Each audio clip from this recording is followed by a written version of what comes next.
Well, fans of the Washington football team. I'm sorry.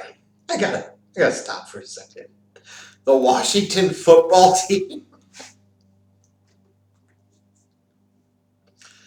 After all those years of using that crappy name and all those years of the pressure to change the name, and they never did, now all of a sudden they finally decided to change it, but didn't actually have anything prepared. Not a Red Wolves, not at anything else. So as a result, they come up with the generic computer name basically for 2020 for this ball club and call it the Washington football team.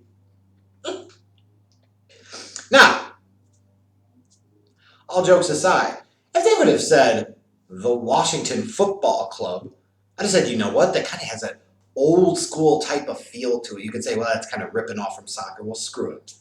You know, sometimes it happens. Like you borrow, rip off, take from others, incorporate, make your own.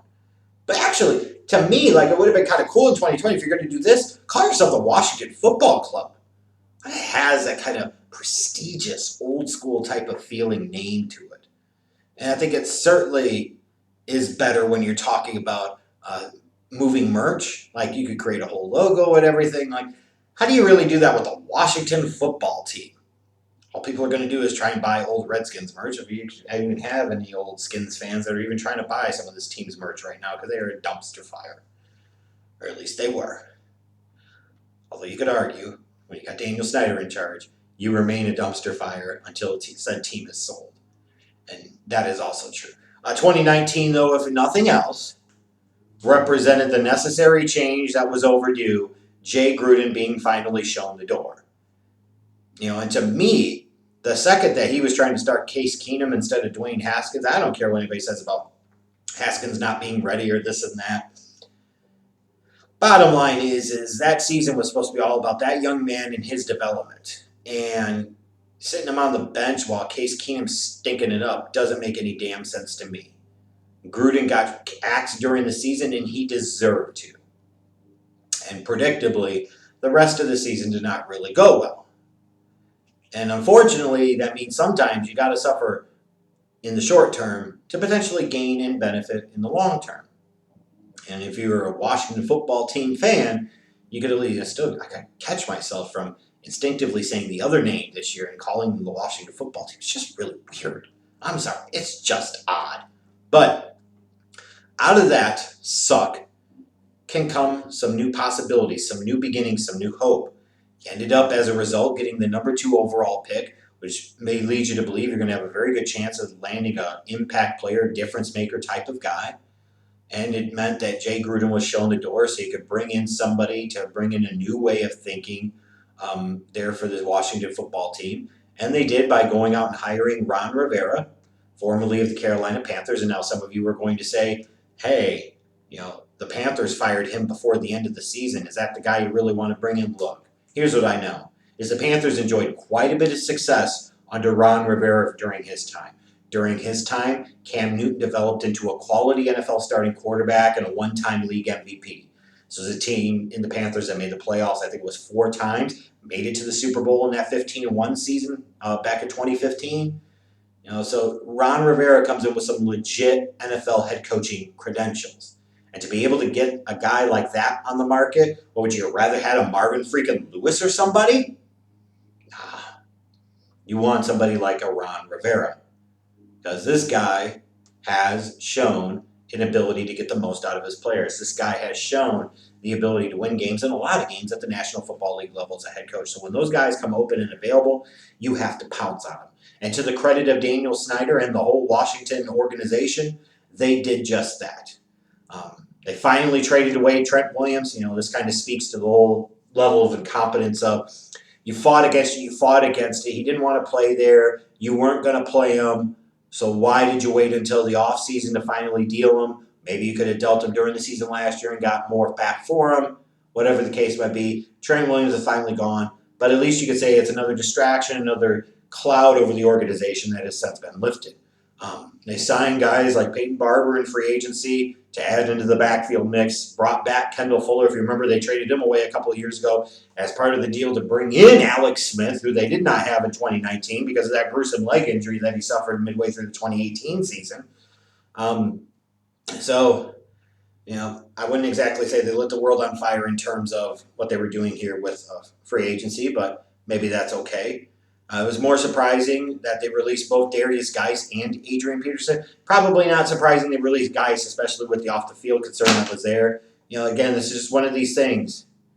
You give some of these young men money, in no way, shape, or form does it buy them sense for their mental bank accounts. Like, stop beating women. Stop. It's kind of like the Jim Carrey scene from Liar Liar, kind of the stop breaking the law, asshole! It's not that hard.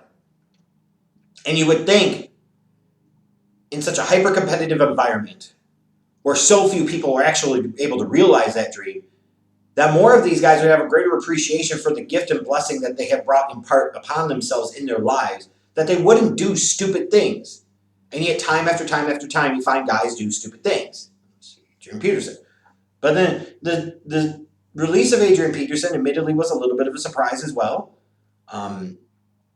Here's a guy that's been there the past couple of years, and maybe it was just a thing of they wanted to go in a younger path, younger direction, because it was a Jay Gruden guy who had brought in Adrian Peterson. So I get it, but it was still a little bit surprising. Then Alex Smith is actually surprising too, back on the 53-man active roster, and just the fact that he was able to come back from that Theismann injury, as you might call it, and actually put himself in a position in his mid-30s to be able to even be cleared to where he could be on the 53-man roster is an incredibly cool story, and may not be the last we hear out of Alex Smith in this 2020 season. Now, in the draft, a lot of questions were going around what this team was going to do with the second overall pick, but they kind of went down the path you might expect. They weren't ready to give up on Dwayne Haskins after year one, so they didn't draft somebody like Tua or Herbert. Instead, they went after what they felt was the best player in the draft at that point, which was Chase Young, the edge rusher from Ohio State. And now they look at him and may envision similar things to what happened with Nick Bosa being drafted number 2 overall by the 49ers in the 2019 draft. And when you look at Chase Young coming into that defensive line, not exactly crazy to think about that. More about that in a moment. Drafting Antonio Gibson, the versatile kid from Memphis, he's going to get some chances certainly in that backfield, backing up Peyton Barber, and could end up being a lead guy before the season is over. Those are guys that they need to come in and make a big impact, and I expect both of them probably will. I actually do think there are reasons for optimism here for this team. Number one, Ron Rivera is a sizable, significant upgrade over Jay Gruden. Don't kid yourself. So you got a lot better at the head coaching position. That's a big deal. That is a big deal. That's absolutely a big deal. And even if you're concerned about, what's going to happen with Ron Rivera and his illness, is it going to impact his ability to work? Is he going to have to miss time, anything like that? I look at it this way. Think going back to 2012 and the Indianapolis Colts. Even when Pagano had to miss some time and Arians took over, that team rallied around it. Remember the whole Chuck Strong thing? And ultimately ended up making the playoffs. That could be a thing that Ron Rivera is a leader of men. And he's a respected coach. Like, players will want to play for him. They believe in him. And therefore, you could certainly see a situation that something like this could galvanize a team and get them to rally around a common purpose. And a team with a common goal and purpose can be very scary to play regardless of talent levels. And I look at this team defensively, and I look at that front four. It's loaded with former first-round picks, and not necessarily first-round picks that just were bust, and they just happen to be first-round picks. But you talk about inside, you talk about this new kind of 4-3 scheme. You've got Jonathan Allen, you've got Deron Payne, a couple of former first-round picks. You've got Montez Sweat on one edge, former first-round pick. Then you bring Chase Young into the fold as your Nick Bosa type of guy. He's a first-round pick.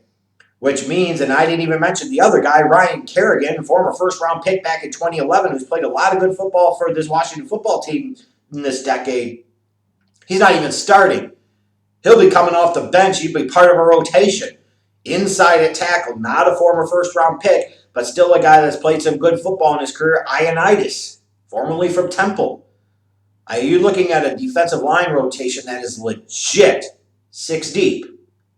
You say for a lot of teams, they don't have 2 guys, let alone 6. You do a lot of damage with that type of quality of defensive front. A trio of interior guys, a trio of edge guys. That defensive line could cause some damage. This defensive line has a chance to be the best in the National Football League and be that this year. And when you talk about the impact a unit like that has, it can produce significant improvement in run defense and significant improvement for the back end of your defense because you're putting quarterbacks under a lot of pressure. And maybe that's why I'm a little more optimistic about the Redskins in 2020 than maybe some other folks are, because I think that defensive line could really wreck some folks. I certainly won't pretend like there aren't sizable, significant concerns here. Like, number one is, how's Dwayne Haskins going to do in year number 2? I don't know if you saw a ton out of him in year 1 that makes you feel incredibly confident about him, but I also kind of look at the situation and say it wasn't good. You'll find a lot more out about him, I think, this year with a better coach and a better system. And if you don't, can you go to Alex Smith? Is that the right call? Do you run the risk of, if Haskins struggles early, do you switch to Alex Smith, which might help you win some more games in the short term, but long term could potentially put your organization in a really bad spot? That'll be a really interesting thing to see how it plays out this year. And I look at that offense, I look at the weapons outside of Terry McLaurin, last year's 3rd-round pick from Ohio State, who certainly had a phenomenal rookie season. And you say, where are the playmakers? Where are the guys that are going to make a difference? Where are the guys that can make things happen? That's a concern for me as well. But I look at this and I say, this team's in a division that was not good last year, and they certainly were a contributing factor of that. But they've made an upgrade at head coach, and a big one. Certainly would have more confidence in Ron Rivera as a head coach in Washington than I do with Joe Judge in New York. That's for sure. I look at that defensive front and I say, while they don't have the overall team talent that the 49ers did last year, hence why you're not seeing them be projected to win 10 games, go on this big run and try and possibly make the Super Bowl. I'm not calling for all of that. But I think it cannot be undersold just how good this defensive front could be and how scary this unit could be. I think Washington's going to be a playoff team in 2020. I really do. Might win 9 games, but I think this is a team you got to keep your eyes out for that could make the playoffs. And you can come back in 2 months and you can say, that Washington football team sucked. Great call, Jeff. Can't win them all. And sometimes, frankly, it's more fun when you're wrong and spectacularly wrong. It's just, sometimes you got to roll with your gut. And my gut's telling me that this Washington football team, see, I almost did it again, is going to surprise some folks this year. Just you watch.